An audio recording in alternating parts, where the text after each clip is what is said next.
Okay, so I wanted to show y'all another tool that we're using here, that I'm using with this.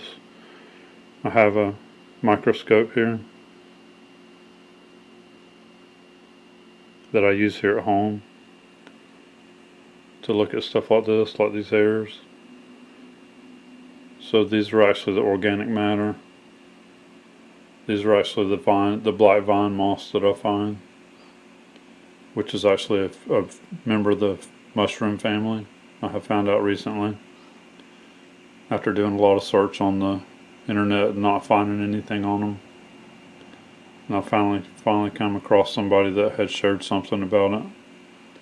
So these are actually a member of the mushroom family.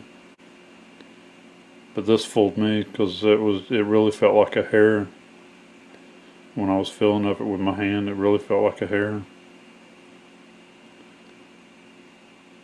Alright, so just showing you the tools here. This is even the laptop is a tool that we use, and the microscope.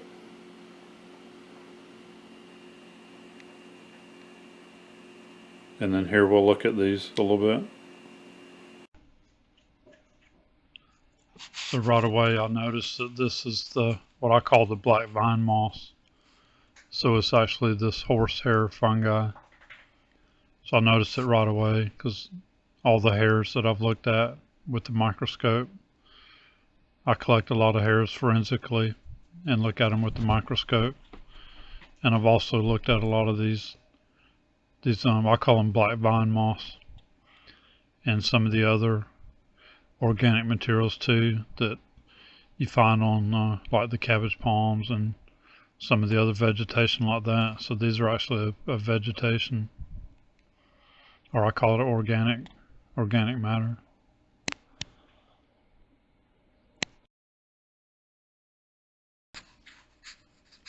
So you'll see some of the little parts that branch off of them. You'll see parts that get wider and then get narrower again. You'll see parts that flatten out or that twist, and some parts that curve and do like an elbow shape to it that the hairs won't do.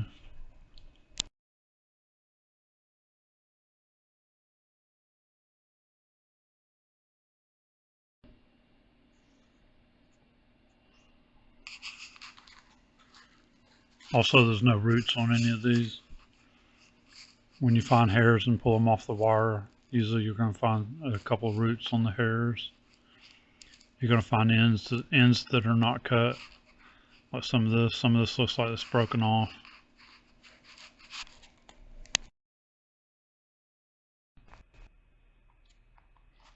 Even this piece here, even though it's got a couple different color variations to it, kind of like some of the hairs I have found, but this is not hair.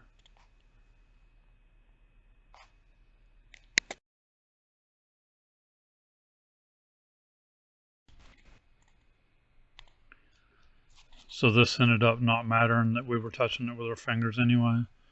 Even though we wasn't going to collect it to send it off to be tested, we still we were using our hands and fingers touching it and trying to determine if it was hair.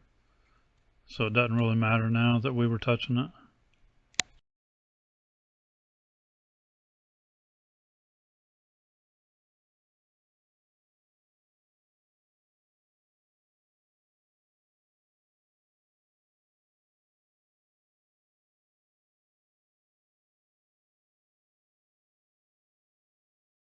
Okay.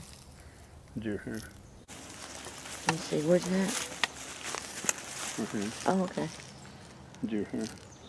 Can you move your hand? Yeah. I can see it better without your hand. Okay. Yeah. I'm not collecting this. Alright, y'all, we're back out here, and I'm going to show you something. I always been carrying a kit to collect DNA, collect hairs, because I collect a lot of animal hairs, and I made this. So I made that and put it in my kit here that I keep in my bag. I made that for me, and my kit's got the same things in it. It's got envelopes, and I've got tweezers, gloves, I've got a pen and a notebook and extra Ziploc bag. So this is stuff that I've been carrying and using. I've collected a lot of different animal hairs. I've collected hairs that I can't identify. And I've collected hairs that I believe are Bigfoot or Sasquatch or skunk ape.